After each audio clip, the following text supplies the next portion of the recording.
¿Me escuchas bien? Muy buenas tardes, queridos amigos, amigas.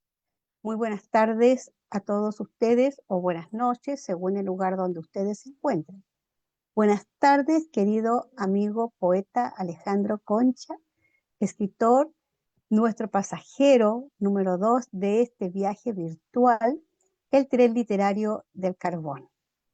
Bienvenido a este viaje. Te saludamos y te saludo en nombre de la comunidad literaria Mailén Internacional, porque sin duda tenemos aquí a un joven gran escritor y gestor cultural que mucho también nos tiene que contar. Él es de Lota, ¿ya? Bien, voy a dar lectura muy brevemente de lo que fue la producción de carbón, que estuvo orientada en un principio al abastecimiento de las naves que cruzaban el estrecho de Magallanes. Encontró nuevos mercados al extenderse las líneas ferroviarias por el país y aumentar significativamente la demanda interna de carbón fósil. Hasta la primera mitad del siglo XX, la demanda de carbón se mantuvo medianamente estable, hasta que la generalización del uso del petróleo y la energía eléctrica en los procesos industriales y en los ferrocarriles causó crecientes problemas de demanda a las empresas carboníferas, los que culminarían con el cierre definitivo de las minas en 1997. Así, a grandes rasgos, entonces, ahora voy a leer la semblanza cultural de nuestro pasajero Alejandro Concha, escritor y gestor cultural de Lota. ¿Quién es este poeta? Él es escritor y editor literario, nacido en Lota, Chile, en 1995. Ha publicado los libros Estirpe 2017, Los errores de nuestros padres 2022, Color a historia junto al artista plástico Jorge Torres 2023 y Salvaguarda 2025. Es actual, más contemporáneo. Fundador además del movimiento artístico La Balandra Poética y parte del equipo organizador del Encuentro Poético Internacional Pájaros Errantes, presidente de la agrupación literaria y club de lectura Pájaro Libro. Parte de su obra fue seleccionada para diálogos en movimiento del Plan Nacional de la Lectura en 2023. Se ha desempeñado impartiendo talleres de escritura creativa y como mediador cultural en proyectos como Educación Poética para Chile, Bio Bio en 100 Palabras y el Programa de Educación en Patrimonio Cultural Infanto-Juvenil de la Subdere.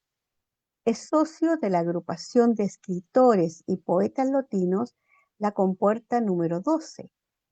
En 2024 fue compilador de las antologías Soñar, Sentir, Querer, escrita por estudiantes de liceos de Lota, y Te leo Lota, la literatura uniendo generaciones, la cual reúne a 25 escritores de la zona del carbón. Fue jurado del 15º concurso literario Gonzalo Rojas Pizarro, categoría poesía, del premio Plaquete de Poesía Ergo en Perú y del concurso 100 cuentos para Baldomero de Fundación Cepas, traducido parcialmente al inglés y al italiano. Poemas, cuentos y artículos de su autoría han sido publicados en Chile y Latinoamérica. Él es nuestro invitado de esta tarde, ¿ya?, en este viaje virtual del tren literario del carbón que ya estamos ubicados, estacionados aquí en Lota. Bienvenido Alejandro Concha, bienvenido a esta conversación que vamos a tener en este vagón de la Comunidad Literaria Mailén Internacional. Para que iniciemos esta conversación, cuéntanos tú, que siempre uno se pregunta, tú que eres joven, ¿no? En el sentido de que sí, has desarrollado hartas actividades y has publicado también varios libros, pero cuéntanos antes de que pasara todo esto en ti, en tu vida, Alejandro Concha, tú, ¿cómo iniciaste? ¿Qué te motivó? Ya eso a mí me nace siempre una curiosidad, porque todos los inicios son muy distintos. Te escuchamos. Claro. Primero y ante todo, saludar, por supuesto, a la comunidad Mailén, a quienes nos escuchan del otro lado de la pantalla. Muy contento de participar en este tren que, a propósito del Día de los Patrimonios que se realizó hace bien poquito a nivel nacional, también tuvimos la oportunidad de celebrar acá en Lota y hoy día nos reúne en torno no solamente a la temática de la zona del carbón, sino también de nuestra literatura, de nuestra poesía y de cómo ella también va aportando a la construcción de la memoria y la identidad nacional. Yo muy contento de esta participación, muy agradecido también. Y ya abordando tu pregunta, bueno, mira, en realidad uno, cuando le preguntan por sus inicios, creo que todo inicio de buen poeta comienza cuando empieza a descubrir las palabras, ¿no? Con mi papá, con mi mamá, cuando me enseñaban a hablar, a escribir, a leer. Yo empecé a leer muy pequeño, a los 4 entré al kinder leyendo. Y yo siempre escuchaba a mi papá recitar poesía en voz alta. Él es un gran declamador, pero de poesía cristiana. Entonces crecí con ese ejemplo dentro de mi casa. Posteriormente, en el liceo, tomé en algún momento la decisión de convertirme en escritor. Mi intención no era dedicarme a esto de la forma en la que me dedico ahora, sino publicar un libro. Me gustaba la sensación que producía que mis compañeros me leyeran, que mis profesores me leyeran. Recuerdo un momento en segundo medio en que mi profesora de entonces, la profesora Pamela Barría, de lenguaje, decidió que sería un buen detalle que un poema mío, a propósito del Día de la Mamá, fuera regalado a todas las mamás del liceo. Fue un hecho que a mí me marcó mucho y sin duda fue también alimentando mi ímpetu de escritor. Ya después, a los 18, yo salí del liceo a hacer mi práctica profesional en el CBD Barrio Históricos Pabellones, en Lota Alto. Y ahí tuve contacto directo con exmineros del carbón. La oficina trabajaba en el sótano de la Casa de la Cultura y yo, ahí de oficinista, después de la jornada laboral, me saltaba a los talleres de teatro, a los talleres de literatura, donde fui invitado por Janet Silva, por Benedicto Paso, que en paz descanse, y por otros poetas que ya tenían más trayectoria que yo dentro de la literatura local. Eh, Creo que esa fue mi primera ventana y ahí fue cuando descubrí que el escritor no solo se alimenta de su imaginación, sino que también se alimenta de lo que lee, de lo que escucha sobre todo, y que por eso es importante mantener siempre una relación sana con tus compañeros y con tus colegas, porque todo te educa en la tarea del escribir. Finalmente es parte de la comunicación. Yo remito mis inicios a eso. Creo que en esa etapa es donde descubrí con mayor fuerza la memoria y la identidad que me precedía y también descubrí mi vocación y de qué manera esa vocación también alimentaba al futuro y siendo joven, qué es lo que uno podía aportar.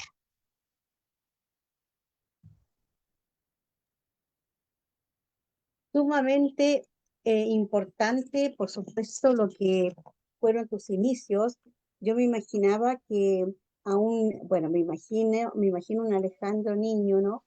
Y que también me llamó mucho la atención, tan pequeñito ya eh, aprendiste a leer y bueno, sin duda que ahí fue todo como un comenzar dentro de conocer, ¿cierto?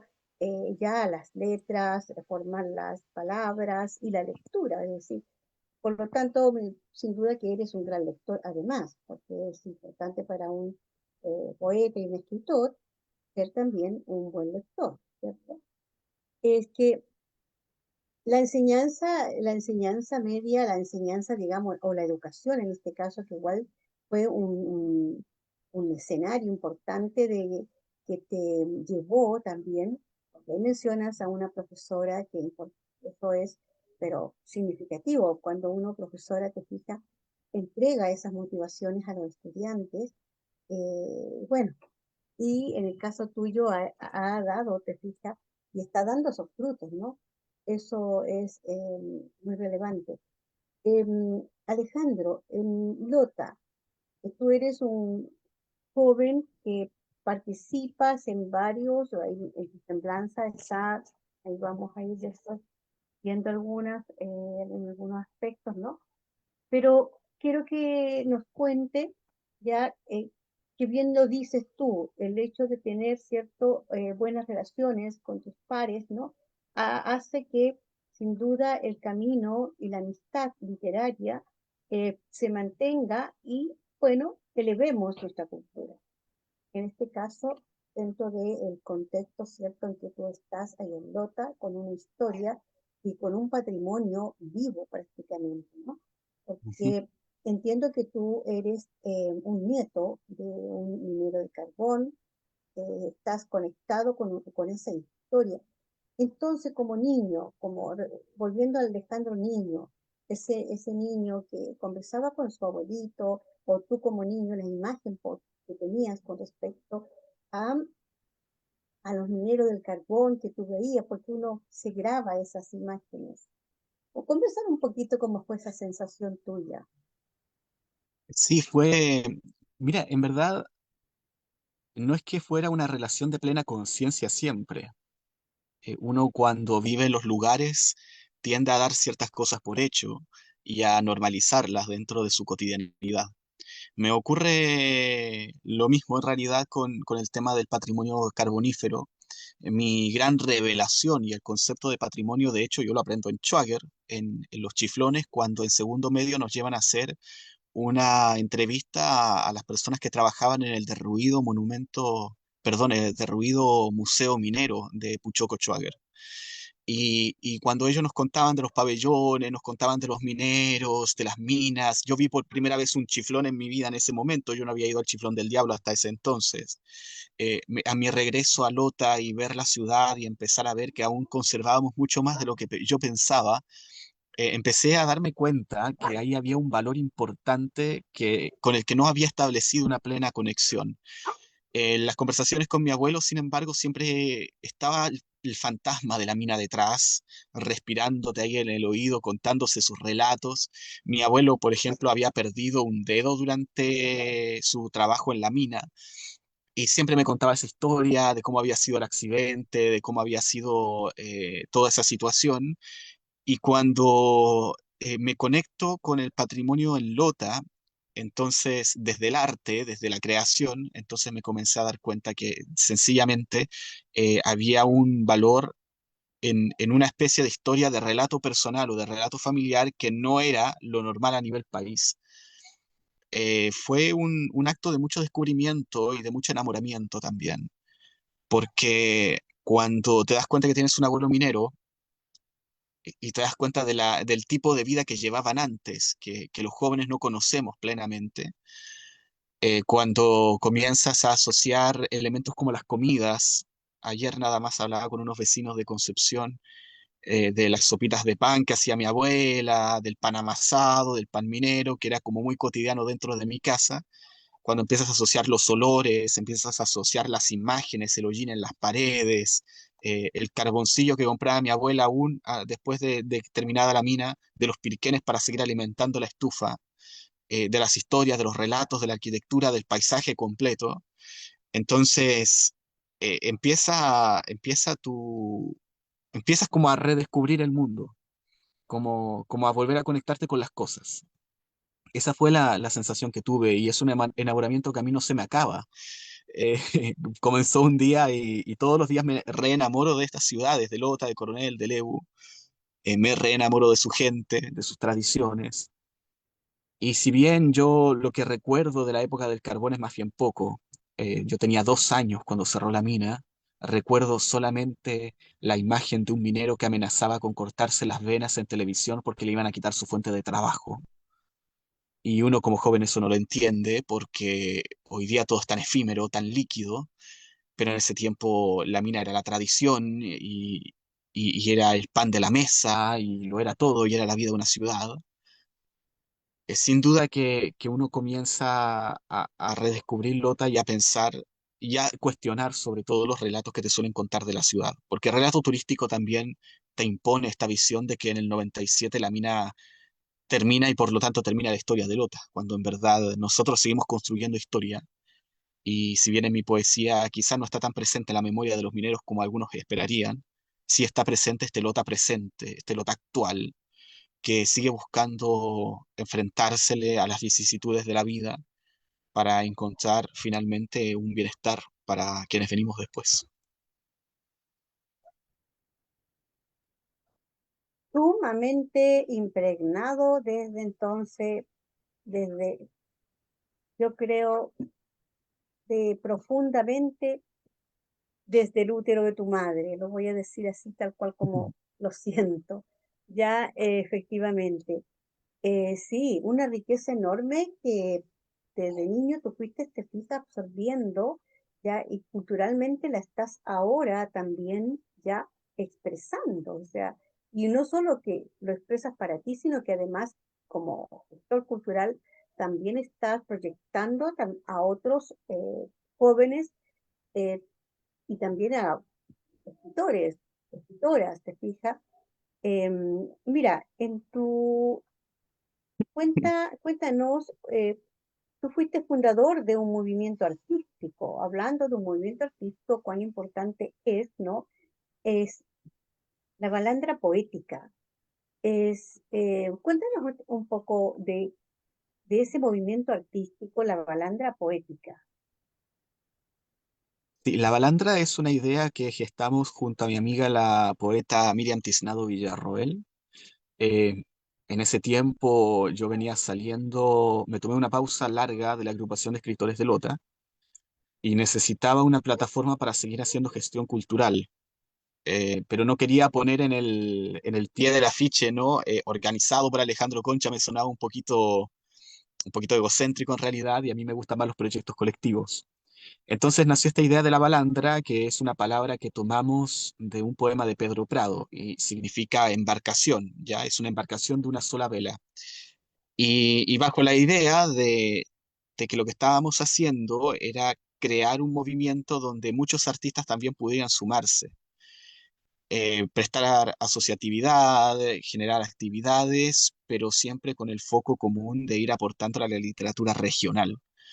La balandra poética tiene tres frentes de trabajo, tres pilares, por decirlo así. Uno es la educación, representada en Miriam especialmente, el trabajo de difusión de autores, donde hemos aportado con revistas, hemos aportado con la edición también, en la editorial, y un trabajo ya más de formación literaria para escritores y escritoras jóvenes. La idea es ir formando nuevos escritores para que estos escritores también puedan sumarse al circuito regional o nacional. A partir de eso hemos tenido logros importantes. La editorial ya tiene cerca de 50 títulos publicados, no solamente escritores de Lota y Coronel, sino también de toda la región del Biobío. Tenemos tres colecciones, poesía, narrativa y patrimonio cultural, además de ser uno de los principales gestores de, como Balandra, del Encuentro Poético Internacional Pájaros Errantes, que trae poetas del extranjero y que trabaja en asociatividad con diferentes instituciones de acá de la región del Biobío. De esta manera vamos cumpliendo también con varias de nuestras tareas. Bueno, desde el seno de la balandra poética también nació Pájaro Libro, que ya hablaremos más de eso también. Y bueno, hemos tenido distintos artistas dentro de nuestro equipo, ¿no? Pintores, músicos, escritores, van y vienen a cada rato. La balandra tampoco es no es una institución, digamos, en el sentido de lo que podría ser una fundación que requiere más compromiso, tiene una estructura jurídica mucho más rígida, ¿me entiendes? Pero sí hemos tenido personas que se han comprometido mucho con el movimiento y que a partir de eso y de su amistad y de su colaboración nos ha permitido extendernos y nos ha permitido seguir realizando acciones en esas tres direcciones que son las que mencioné al principio. Excelente. ¿Cómo has podido, te fijas, relacionarte y poder ir junto con tus compañeros y compañeras poetas, escritoras y bueno, gente que también le gusta la literatura, eh, ir gestionando tantas actividades como colectivo, como bien tú lo dices, ¿no? Eso me parece que es valioso porque aparte de que tú te inspiras ya para tu creación propia, nace, más bien surge, te fijas, todo lo que significa es emanar ya desde tu propia también fuerza, de tu experiencia, de lo que además traes, como lo que recién nos contaste en relación al hecho de estar enamorada, perdón, enamorado, ¿cierto?, de tu ya de Lota, o sea, de lo que es la historia, el patrimonio, ¿no?, del carbón, Ujú, ¿ya? Yo te entiendo perfectamente esto de enamorarse ya de lo que fue esta historia minera del carbón, ¿no? Lota, ujú, siempre yo la escuchaba desde niña, que era una ciudad carbonífera. Ya en mi caso, yo nací en un campamento pequeñito, que es Puchoco Estuario, se llamaba en ese tiempo campamento minero, Puchoco. Entonces, yo, la imagen que tengo siempre de que como que, voy a Lota, era como, no sé, pues ir a una ciudad muy, muy grande. Y que sí, mm, efectivamente, geográficamente es mucho más grande, ¿no? Pero más importante lo grande también que ustedes, como nueva generación, han, se fija, tomado de la mano toda esta historia y están creando y están también, digamos, rescatando la memoria, ¿ya? Es, bueno, te digo, o sea, yo te he visto también a través de Facebook, imágenes que tú subes, ya he visto cómo tú, en tus múltiples actividades, ¿no?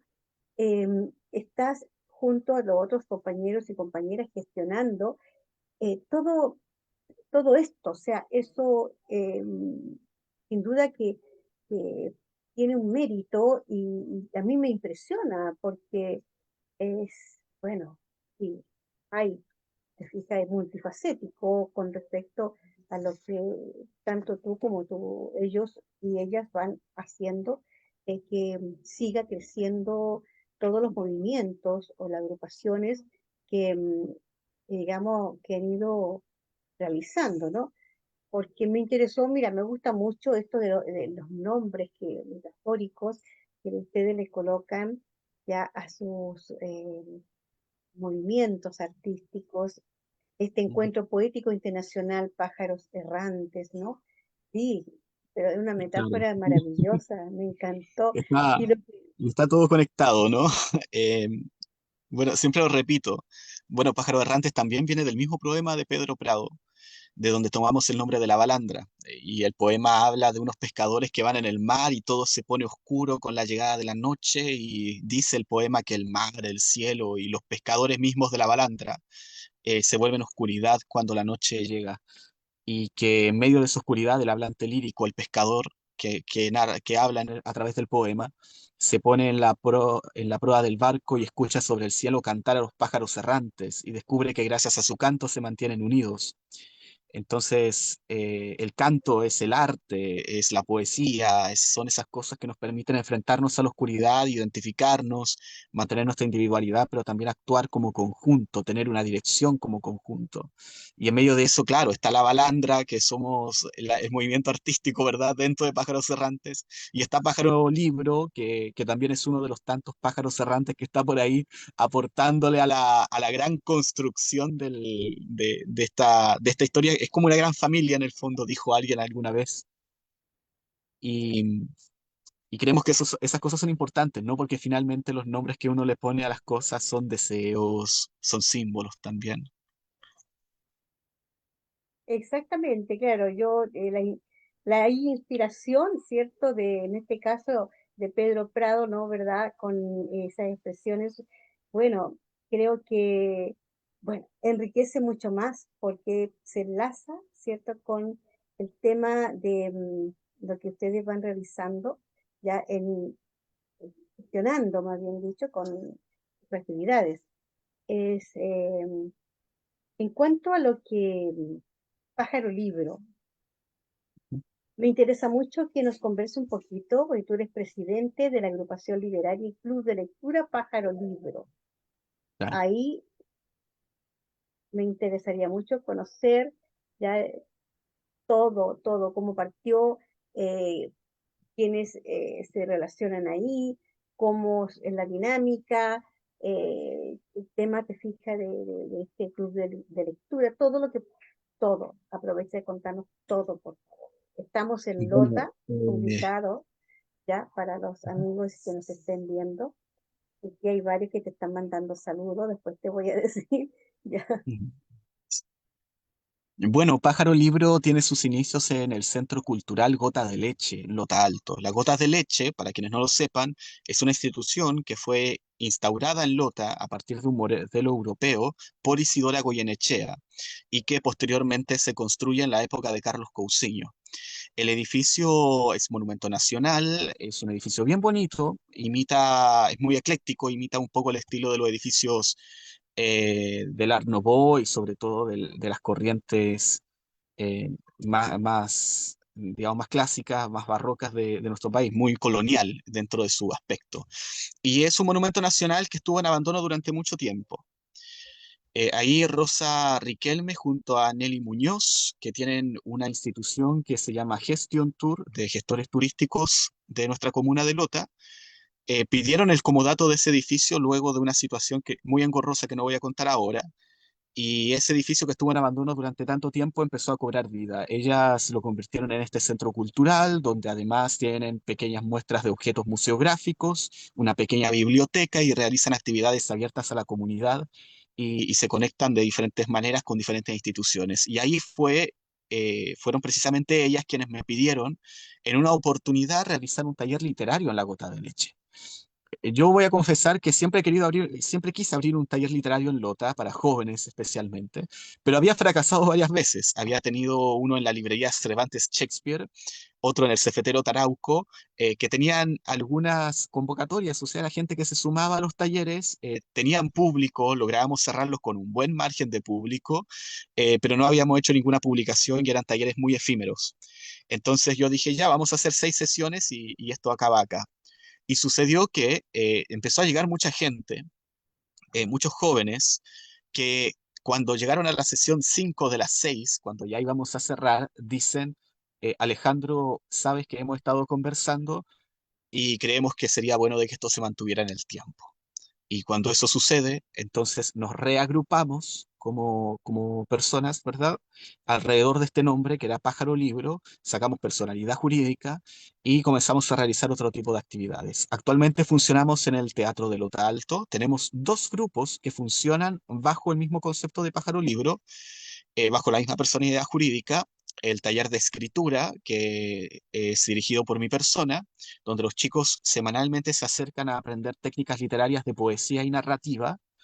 Y tenemos además el club de lectura. El club de lectura es dirigido por Angélica Domínguez, nuestra secretaria, y a diferencia del taller de escritura es donde los chicos van a leer, ¿no? Compartimos los libros que hemos leído, nos reunimos una vez al mes con cafecito, algunas cositas para compartir. Y fíjate que ha dado muy buen resultado. Tenemos 2 grupos muy numerosos, de unas 12 personas cada uno, y donde además el rango etario en el club de escritura va desde los 18 hasta los 35 más o menos, que es la mayor, y el taller del club de lectura es desde, creo que la menor igual tiene 18, y ya ahí hay personas mucho mayores, entonces se ha gestado una cosa intergeneracional. Hicimos una publicación, se llama UMI. Umi es una palabra quechua que no tiene traducción al español y que es un verbo que describe cuando una paloma, mamá por decirlo así, alimenta o le da de beber a través del piquito a sus pichones. El sentido y la metáfora que está detrás de esta palabra es que para nosotros eso es lo que representa Pájaro Libro, un sitio seguro donde nos podemos expresar, donde podemos conversar lo que sea y donde además el conocimiento es democrático. Yo comparto lo que sé, o hay chicos que también estudian filosofía y otros que estudian literatura y todos de alguna manera nos alimentamos. Si bien el taller lo dirijo yo, siempre estoy tratando de que la mayor cantidad de visiones sobre el arte puedan estar sobre la mesa. Y tenemos chicos que participan de Coronel, de Lota, hemos realizado talleres abiertos, hemos tenido visitas de escritores nacionales, hicimos también el lanzamiento de UMI con un gran éxito y actualmente estamos trabajando también en un libro y esperamos que vea la luz este año. Eh, Pájaro Libro se ha convertido en, creo, es de las pocas instituciones que funcionan en Lota dirigidas y lideradas por jóvenes también. Me refiero a instituciones donde la municipalidad o donde el Estado no ha entrado todavía, no se ha puesto las pilas, porque en verdad nos gustaría colaborar mucho más, ¿verdad? Pero tú sabes cómo son estas cosas de pronto. Y eso, am, esperamos también estar realizando, tenemos algunos proyectos para invierno, sobre todo queremos hacer algunos talleres para más chiquititos ahora, a ver si podemos acercarnos también a los liceos y a las escuelas. Hemos tenido experiencias dando charlas también, como agrupación, quiero decir. Y bueno, así vamos creciendo y vamos también diversificando las cosas que hacemos. Excelente, te felicito, Alejandro, te felicito muchísimo todo ese entusiasmo que tienes ya para estar ahí presente, ¿no? Para estar ahí en terreno, te fijas, viviendo, bueno, todo lo que es tu generación y además de la mano también con este patrimonio del carbón. Cuéntanos también acá en tu semblanza, dices que tú, parte de- de su obra, o sea, de tu obra, fue seleccionada para Diálogos en Movimiento del Plan Nacional de la Lectura en 2023. Háblanos un poquitito, como para que también que los jóvenes que nos puedan estar escuchando pudieran motivarse. Bueno, Diálogos en Movimiento es un programa del Estado desarrollado a través del Ministerio de las Culturas, las Artes y el Patrimonio, donde se invitan a escritores a mediar dentro de contextos educacionales, establecimientos educacionales. El programa consiste en un proyecto de mediación. Hay un profesional que toma tu libro y lo comparte, lo lee junto a sus cursos y luego de eso se hace un trabajo directamente con el autor. Es un proyecto bastante bonito en realidad. Yo tuve la oportunidad de participar el año 2023 con Los errores de nuestros padres, que es mi segundo libro. Se me invitó a participar junto al establecimiento educacional CIA de adultos de Lagunillas. Eh, Tuve una percepción que de verdad me sobrepasó bastante. El mediador fue David Martínez y digo que me sobrepasó en el buen sentido porque cuando uno escribe un libro, a veces sientes que estás hablando de cosas que son muy generacionales o cosas muy de nicho, ¿no? Que te pertenecen o que le pertenecen a tu comunidad inmediata. Los errores de nuestros padres no es un libro que hable de Lota, ¿me entiendes? Es un libro que habla de la identidad, de las raíces, de la herencia. Sigue tomando esos temas como eje, como corazón para la escritura, pero ya no los aborda quizás de manera tan literal. Yo me preguntaba en Estirpe, que era la ciudad, ¿verdad? Estirpe trata sobre Lota, cómo me afectaba y ahora yo quería hablar de la ciudad interior que tenía. Y me fui encontrando con personajes que tenían mucho futuro, pero no eran conscientes de eso, y sí tenían mucho pasado que les cargaba. Entonces, cuando el libro fue mediado junto a estudiantes del CIA, es un centro de educación para adultos, ¿me entiendes? Por lo tanto, las lecturas que habían de los errores de nuestros padres eran lecturas muy críticas, muy adultas también, en donde salían con mucha facilidad temas relacionados a la familia, temas no resueltos, muchos casos de desamparo, muchos casos de resiliencia también y también la infancia, vista no como esto idílico que nos antecede, sino como un lugar donde se guarda la memoria y donde uno puede recurrir para recordar quién eres en medio de la historia y en medio de tu propia memoria. La construcción de los relatos personales es súper necesaria. Y esa experiencia fue realmente muy satisfactoria por eso, porque, insisto, uno cuando escribe trata de controlar todos los elementos de un poema, pero siempre hay algo que se escapa y siempre hay una lectura que uno no ha hecho de una obra. Los mejores poemas son mutables, dicen, y en los errores de nuestros padres, sin duda, creo que los lectores se han llevado me han hecho ver muchas más cosas de las que a veces no estaba tan consciente. Y esa fue la experiencia de Diálogos en Movimiento. Es una experiencia que repetiría sin duda, que se la recomiendo a cualquier escritor. Desconozco cuál es el modelo con el cual seleccionan los libros este año, pero bueno, hay bastantes ejemplos de obras que han sido mediadas y sin duda creo que la obra se completa cuando hay un lector del otro lado. Y a mí me gusta mucho también ir resolviendo dudas, hablar con los lectores, saber qué es lo que piensan, qué es lo que sienten, cuáles son los poemas que más les gustan, cuáles son los que no les gustan también. Así que eso fue Diálogos en Movimiento. Fue una experiencia, como digo, muy enriquecedora para mi obra, en realidad, para lo que realizo.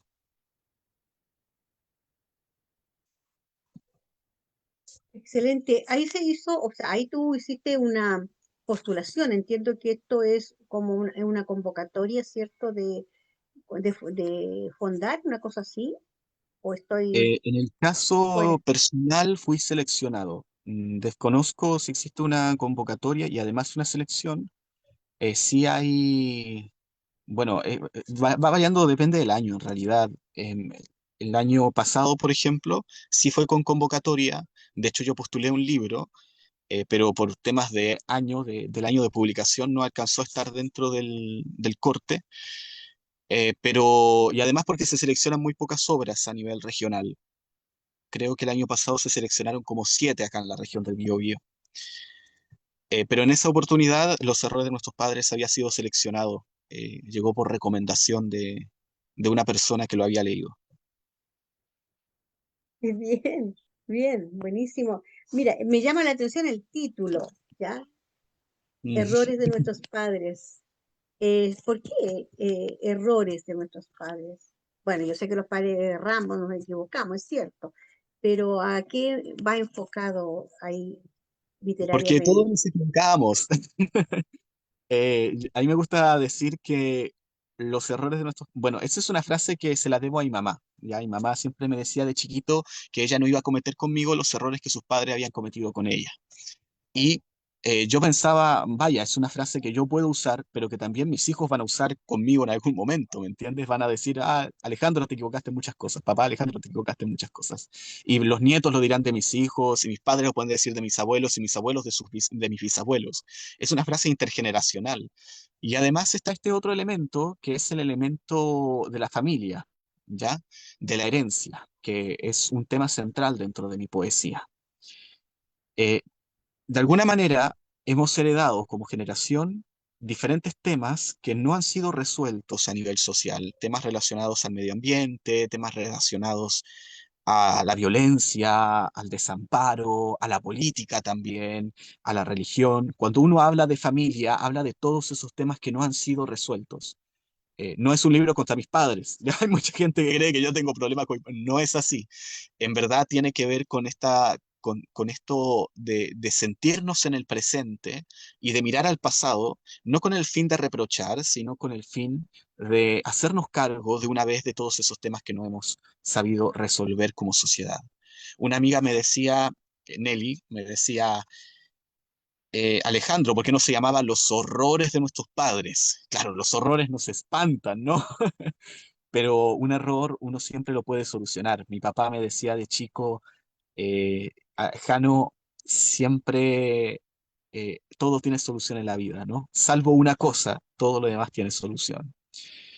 Entonces, es un recordatorio de eso, de que por muy dolorosos que sean los temas hay que tocarlos, que por muy incómodos que puedan llegar a ser, muy irritantes, hay que explicárselo a alguien más, hay que comunicárselo también a nuestros hijos. Hay una canción de un grupo español que me gusta mucho y dice algo que nuestros hijos merecen saber que el mundo tiene que tener remedio. Nuestros hijos deben saber que el mundo tiene que tener remedio. Así que es un libro que a pesar de su oscuridad, porque creo que es mi libro más oscuro por los temas que toca, es un libro bastante esperanzador por lo mismo. Eh, bueno, podría contar muchas anécdotas en torno al título, en todo caso, ¿ah? Normalmente le llama la atención mucho más a los adultos, por algo debe ser. Pero cuenta algún, sí, por eso te digo, estaba justamente pensando en lo que tú estás diciendo, pero cuenta alguna anécdota que tú quieras compartirnos acá en relación al Bueno, libro. Los Adultos Padres alcanzó a estar en librería durante los primeros meses y un amigo, en cuanto salió el libro el día 1, fue a la librería a comprarlo en el lugar donde estaba, a pesar de que sabía que le salía más caro que comprármelo a mí, por ejemplo, que se lo iba hasta a firmar. Y se tomó una foto con él, lo subió en la micro y sucedió que le escribieron los papás, les mandaron un mensaje, oye, hijo, te queremos mucho, no subas eso, por favor. Bueno, la historia detrás de eso es que sus papás llevaban muchos años sin hablarle. Entonces, cuando vieron la portada del libro, se asustaron y lo invitaron a tomar once y gracias al libro, gracias solamente a la portada y al título, Ya. eh, lograron resolver, hacer las paces y lograron volver a unirse como familia. Esa es una de esas anécdotas. Después hay otros temas relacionados a algunos poemas. Hay un poema que yo leo mucho que es Agar en el desierto. Agar es este personaje bíblico que fue la concubina de Abraham, ¿verdad? Y que luego, por celos de Sara, Abraham le da un odre de agua y la manda al desierto junto a su hijo, por celos. Y ella dice el relato bíblico, pide ayuda de Dios cuando su hijo está muriendo en el desierto. Yo siempre digo que hay muchas Agar dentro de nuestra vida. Nosotros conocemos muchas mujeres que han tenido que valérselas solas con sus hijos en el desierto. Y me han salido en charlas, en conversaciones, testimonios de personas que me cuentan esa clase de experiencias. Mujeres que le han hecho frente a la vida como Agar, y que con pura fe y puro amor han logrado sacar familias completas adelante. Luego están algunos versos, ¿verdad? Hay un poema que habla sobre columpios y todo el mundo conecta con los columpios en algún momento de su vida porque son símbolo de la libertad y me comienzan a llegar relatos. Entonces es un libro que es bonito porque también se expande, ¿no? La gente lo alimenta con más historias. Sí, fíjate, pensando en Agar, estoy justamente, me vino a mi memoria, las mujeres, esposas, ya, hijas de mineros, hablo de mi generación, o sea, cuando estaba todo todavía el auge minero del carbón, ¿no? Sí, yo al menos sé de que hay muchas mujeres que tuvieron solas que seguir adelante, fija, con mucho sacrificio, porque era sacrificio, no solo esfuerzo, sino que sacrificio además, fija, para continuar. No sé, yo siempre escuché así, o sea, como mujeres de mucho nieque, te fijas, decirlo de Claro. esa manera. Entonces, están muy también conectados un poco con esa historia también, al menos Sí, lo que tú dices de los errores de nuestros padres. Y es cierto, o sí. sea, la anécdota Hay, sin duda, sí, sí, sí, hay un poema dentro del libro que se llama Mitología Personal. Bueno, Jorge Telier hablaba de esto del mito personal, ¿no? De que uno va construyendo una especie de aldea futura a partir de sus propias nostalgias, una especie de idilio donde también está el abandono, donde están los personajes que uno conoce, las casas rústicas, la aldea.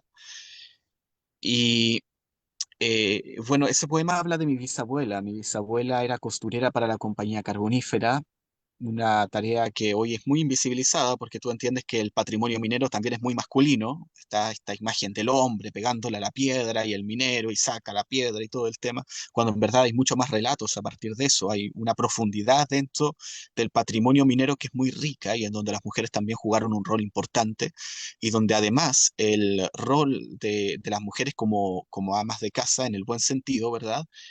Como madres que de alguna manera ordenaban el hogar, permitía también la transmisión de la cultura. Hay toda una tradición asociada a eso y hay también muchos relatos de mujeres trabajadoras como mi bisabuela que tenían que vérselas muchas veces con maridos muy violentos, muy brutos, muy buenos para el trago, que se tomaban todo y a partir de su propio trabajo lograron sacar adelante familias completas. Mi bisabuela tuvo 4 o 5 hijos y vivían en una población que se llamaba La Rejón, que tenía piso de tierra y no tenían baño, entonces no tenían cocina, era una pieza más pequeña que la que uno tiene en su casa. Y en esa precariedad, ella tenía un oficio y logró sacar con ese oficio a su familia adelante. Hay muchos relatos de ese tipo. Y creo que si la poesía sirve para algo, siempre le repito a mis estudiantes, es para poner en el mapa literario de nuestro país a todos esos héroes personales que uno tiene, que no son los que suelen aparecer en la literatura, ni en los libros de historia.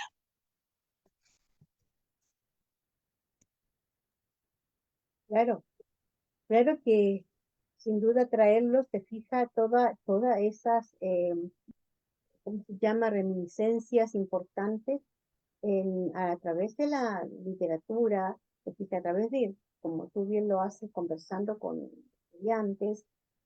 ¿Por qué te digo esto? Porque de pronto uno se encuentra también, ¿ya? Un poco haciendo mi recuerdo como profesora, de pronto uno se encuentra que algunos jóvenes se avergüenzan, ¿ya? Si vienen de una familia muy humilde, Ujú. más claramente más pobre. Entonces, eh, es como no valorizar de alguna forma lo que son sus orígenes.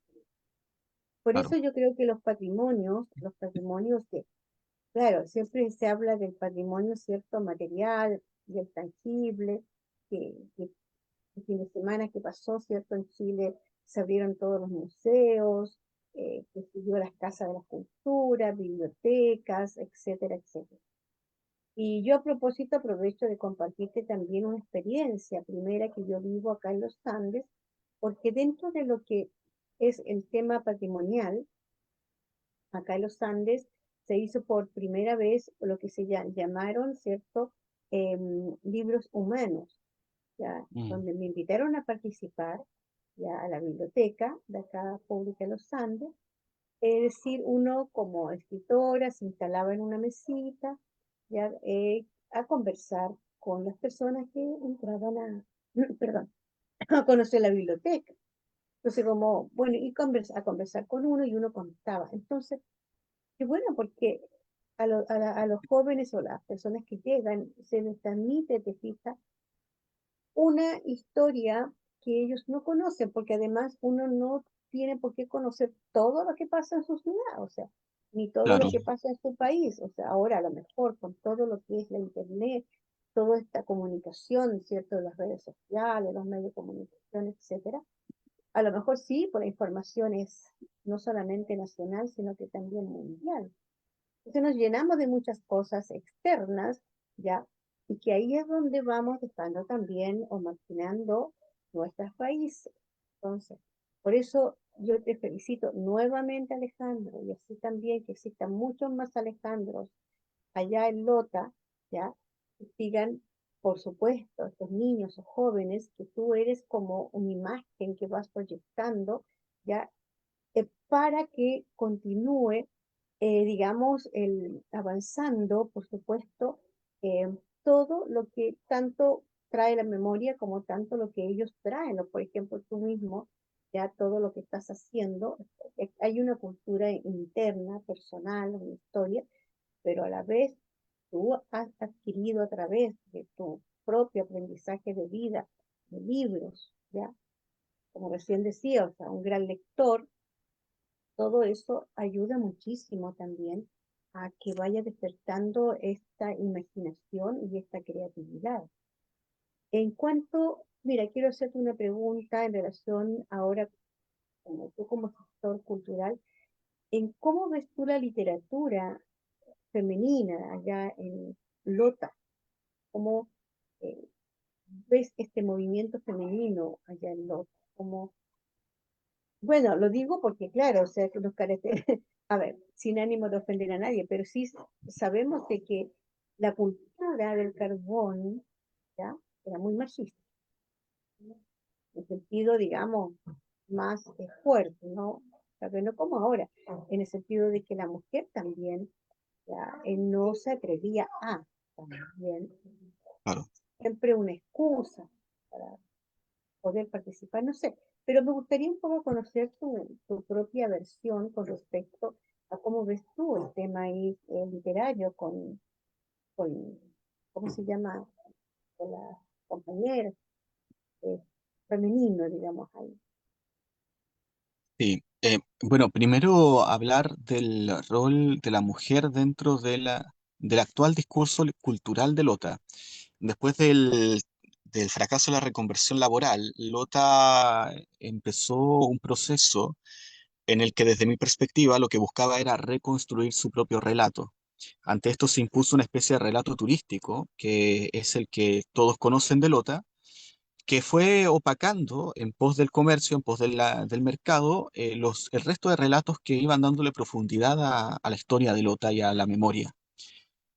Cuando uno como ciudadano no es capaz de reconstruir un pique, no es capaz de levantar un edificio en abandono, cuando tu teatro está en ruinas, cuando tu sindicato está en ruinas, cuando tu biblioteca está en ruinas, cuando tu casa de la cultura está en ruinas, cuando todo lo que conoces, que fue el pasado, fue tu pasado, se encuentra en escombros, lo único que puedes hacer es recordar, recordar y lamentarse. Y lo interesante es que Lota salió del lamento para hacerle frente a esa nostalgia y hacerse cargo de esa nostalgia no solo con el recuerdo oral, sino también con la escritura. Y ahí el escritor se convirtió en una especie de crisol o de ente mediador entre esa memoria intangible y esta otra memoria tangible que es el libro, que es la escritura, es el papel. Ya ahora, entendiendo eso, ¿cuál es ese rol que juegan las mujeres dentro de esa cultura y dentro de esa construcción? Que entre la diversidad de relatos han surgido muchos relatos que han sido llevados adelante por escritoras relacionados al género, relacionados a la violencia intrafamiliar, relacionados también a la aparición de niñas dentro del contexto histórico de Lota, a las tareas que desarrollaban las mujeres dentro del contexto minero, a la reconversión laboral fallida y cómo las mujeres también fueron haciéndole frente a ello con la reconversión desde los domésticos. O sea, yo hacía pan para mi familia antes, ahora vendo el pan minero para poder mantener el comercio funcionando. El Lota gira abruptamente desde la minería hacia el comercio, que deja de depender de la minería y empieza a depender de sí mismo un poco. Y eso es un trabajo llevado adelante por mujeres. Y ahí las escritoras también han hecho una tarea muy importante con libros como Súplica de Pieles, con libros como los de Janet Silva, como la obra de teatro La Tarro con Piedras de Verónica Neira, que han traído a esas mujeres, usualmente marginadas del relato cultural latino, y han puesto sobre la mesa esa discusión y esa reflexión, no solo visibilizándola, sino también convirtiéndola en una oportunidad para volver a leer la historia hacia atrás. En el corto tiempo se han publicado libros como Día del Minero del Carbón, creo que lo tengo por ahí arribita, este, acá, ¿no? Que es un libro que publicó la autora Valentina Concha San Martín, historiadora, profesora de historia además, y en el libro no solamente está hablando del Día del Minero, sino que también comienza a hacer hincapié en cómo las mujeres formaban parte de la organización sindical, ¿ya? Y es un tema que también había aparecido previamente en algunos libros de Diego Muñoz, en Carbón especialmente. Así que es bien interesante eso, siento yo. Creo que la posta de la cultura latina hoy día la llevan las mujeres y, y creo que es lo justo también, es lo justo. Han hecho falta varios años para que despatriarcalicemos, por decirlo así, ¿verdad? Quitemos esta sombra del machismo imperante en nuestra cultura.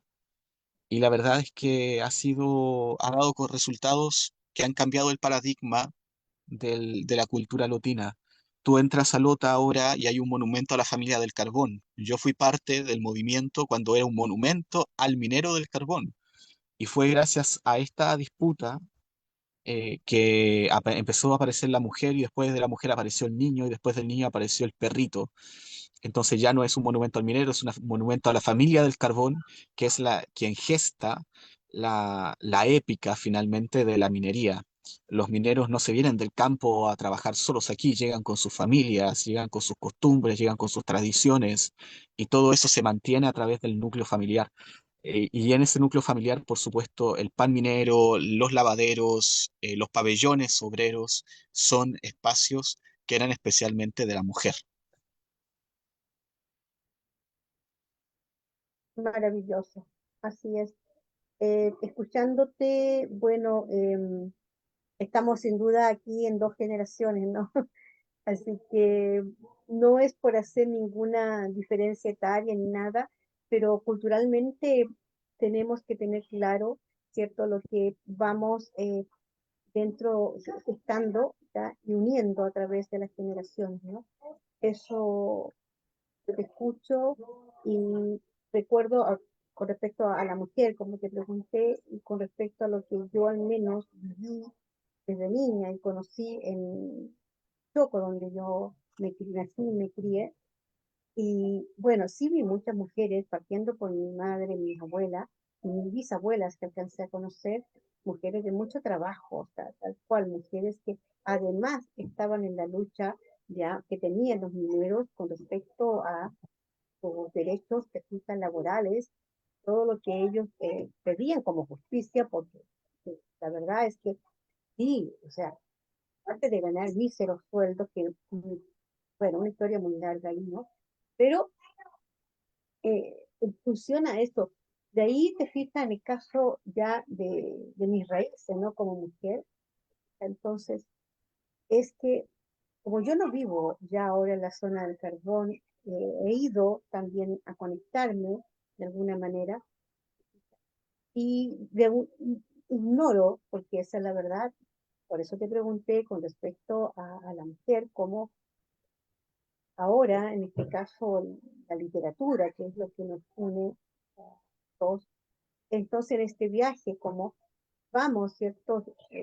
Ambos, ya, y quien conduce, bueno, resulta que es, no porque sea más antigua, no voy a decir vieja, más antigua quiere decir, por supuesto, de que uno tenga que fija más conocimiento, ¿no? Al contrario, yo creo que tú como te escucho hablar, te escucho lo que de tus creaciones, yo tengo un libro tuyo, el primero Estirpe, ¿ya? Y que me fascinó siempre, o sea, para mí eres un buen poeta, un buen escritor, es que sinceramente, porque ¿cómo se llama cuando uno dice me impacta ya y me alegra que dentro de la zona del carbón se esté haciendo ya todo este movimiento cultural y se esté rescatando la memoria? Entonces, en el plano de la mujer, ya soy todavía, si bien es cierto, no ando por la calle luchando ni nada, ya, pero todavía sí me importa muchísimo de que, sobre todo las mujeres, de cualquier edad en la zona del carbón, también desarrollen sus talentos. Porque, te digo, los tiempos míos, yo vi muchas mujeres, incluso mi madre, ya, es una mujer, te fija, que no pudo desarrollar sus talentos, porque tenía, ya, pero no pudo, porque, bueno, el proyecto de vida, te fija, se lo impidieron también. No sé si fue así tan de proyecto de vida, pero el tema, Alejandro, es que eso anima, o sea, anima a saber de que la continuidad, se fija, de una herencia cultural del carbón va a seguir en un plano, te fijas, de alturas de miras y de conexión también con todo lo que es el país, ¿ya? Y todo lo que es también estimular, ¿ya? A las nuevas generaciones, te fijas. Esa labor es, en el caso nuestro que estamos, pero en el caso tuyo ya instalado, viviendo, te fijas todavía con toda la esencia del carbón, aunque las minas ya no funcionan, pero ahí están presentes, ahí está la memoria latiendo en vivo, digamos, así a través de ti, inclusive. Así que, bueno, sin duda de que cómo poder, te fijas, en, en estas creaciones tuyas, en esto de compartir también. Yo te he visto, como te digo, a través de las redes, también te he visto, bueno, compartiendo con las escritoras que mencionaste. Eh, Siempre estás de la mano con tus compañeras y eso es caminar paralelamente sin competencias. Eso es importante. Bueno, mira, yo recuerdo, hay una fundación, no, no, pero espera, estoy viendo tu semblanza. Tú fuiste jurado. Tú fuiste jurado, dice acá, en un concurso literario. Cuéntame un poquito esa experiencia como jurado. Sí, bueno, he sido jurado de varios concursos, en realidad, del Gonzalo Rojas en Lebu, acá de los Baldomero Lillo de Fundación CEPAS, del que organizó el Plan Nacional de la Lectura, y también de uno organizado por Ergo en Perú. Tres concursos bastante distintos. El Gonzalo Rojas tenía ya una tradición de 15 años, un concurso muy importante y que además convertía a Lebu, una de las ciudades de la zona del carbón, en un epicentro protagonista, protagonista de la literatura dentro de nuestra zona. Creo que eso hay que reconocerlo. Y ahí hay un trabajo muy importante de los escritores de esa zona también. El concurso de Pabellón 83 fue un concurso dirigido especialmente a estudiantes. Ahí también hicimos uno para adultos con la municipalidad, recuerdo. Y nos dimos cuenta también de cuál es la forma en la que ha ido cambiando la percepción de nuestro territorio en las nuevas generaciones. Yo escribí un artículo que está en mi newsletter, en mi Substack, me pueden encontrar como Estirpe Poesía, y que se llama Nuevos arquetipos de la zona del carbón, en la literatura de la zona del carbón. Está publicado en la revista Scupe en Argentina, perdón, en Antofagasta, y salió también en la revista de la Universidad del Biobío de Arquitectura. Y en ella se hace la reflexión de cómo los diferentes arquetipos que inicialmente venían de Baldomero Lillo, porque Baldomero Lillo afectó la forma en la que percibíamos la literatura nacional y en la forma también en la que percibimos la zona del carbón. O sea, hoy día tú le hablas de zona del carbón a los jóvenes y a las generaciones actuales y piensan en canarios encerrados en jaula, cuando eso es de principios del siglo XX. eh, entonces te das cuenta que la forma en la que Lillo se metió, digamos, como en el imaginario, en la mente del chileno, sigue pesando bastante. A lo que voy con esto es que esos arquetipos se han ido desplazando lentamente por nuevas figuras de representación, donde están las personas que trabajan en la feria, donde están los niños, donde están las mujeres que van al trabajo, los jóvenes que a veces tienen que abandonar sus estudios para sacar a sus familias adelante en una de las zonas más pobres de Chile. Y todo eso va apareciendo en la literatura actual. Eso lo pudimos palpar muy bien en estos concursos, en las temáticas que comienzan a aparecer relacionadas a esta reconversión forzada, como digo yo, que no es la reconversión que impuso el gobierno, sino que es el método de supervivencia que han encontrado los lotinos y lotinas para tratar de mantener viva esta ciudad, para poder mantener, digamos, a sus familias, para subsistir. Es algo tan básico como el pan en la mesa. Y bueno, luego está el concurso de Ergo, que el concurso de Ergo era un concurso de talla de la lengua, ¿no? Participaba gente de España, de Latinoamérica completo. Y ahí también te dabas cuenta de cómo, a pesar de estar tan lejos y a veces de no conocernos en persona, hay temas recurrentes que se repiten en nuestra poesía, donde también está el territorio, por cierto. Hay mucha gente escribiendo acerca de los lugares donde vive. Y bueno, ahí hay un viejo adagio que dice, habla de tu pueblo y serás universal. Si seguimos escribiendo de Lota, si seguimos escribiendo de Schwager, de Coronel, es porque dentro de esas pequeñas historias también está esa universalidad a la que los escritores normalmente nos abocamos. Están esas emociones, esas historias que permiten conectar no solamente con nuestro entorno inmediato, sino también con personas incluso al otro lado del mundo. Y eso es lo que le da vida a nuestra poesía actual.